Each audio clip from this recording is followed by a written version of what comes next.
Hello guys, మనకి నిన్న CSK versus పీబీకేస్ match complete అయింది కదా. అయితే ఈ మ్యాచ్ చూసుకుంటే పీబీకేస్ ఆడుతూ పాడుతూ 190 రన్స్ టార్గెట్ను కూడా చేజ్ చేసేసింది.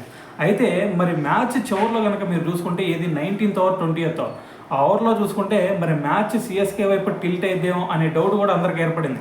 ఎందుకంటే లాస్ట్ 2 అవర్స్ అంటే 12 balls మరి పీబీకేస్ కొట్టాల్సింది కేవలం 6 runs మాత్రమే. మరి 6 runs అంటే అందరూ అనుకుంది ఖచ్చితంగా 19th ఓవర్లోనే మ్యాచ్ ఫినిష్ అయితే అనుకున్నారు. అయితే ఆ ఓవర్లో మరి ధోని ఒక ప్లాన్ చేశాడు. మతీషా పతిరానాని బౌలింగ్ తెచ్చాడు.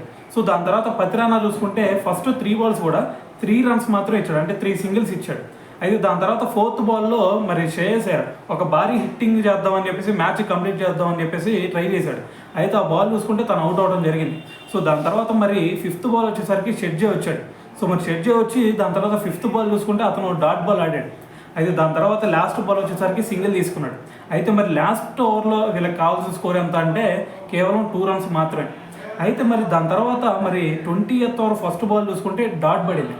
అయితే దాని తర్వాత సెకండ్ బాల్ చూసుకుంటే మరి వైడ్ వేసాడు ఖలీల్ అహ్మద్. సో ఆ వైడ్ పడకుండా ఉన్నట్టయితే మ్యాచ్ ఏదన్నా కొంచెం చేంజ్ అయ్యేదేమో.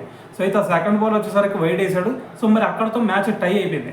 సో ఆ టై అయిన తర్వాత మరి వీళ్ళకి కావాల్సింది ఓన్లీ 1 run మాత్రమే. సో దాని తర్వాత బాల్ కనుక ఒకసారి చూసుకుంటే మరి మ్యాచ్ ఫినిష్ చేద్దామని చెప్పేసి షెడ్జే హిట్టింగ్ చేశాడు. సో అయితే మరి క్యాచ్ అవుట్ అయిపోయాడు. సో అది పక్కన పెడితే సో దాని తర్వాత మరి 4 బంతుల్లో 1 run మాత్రమే కావాలి. సో అయితే మరి దాని తర్వాత మరి మార్క్ ఎన్సన్ బ్యాటింగ్కి వచ్చాడు. బ్యాటింగ్కి వచ్చి తను ఒక గట్టి షాట్ ఆడదాం అనుకున్నాడు.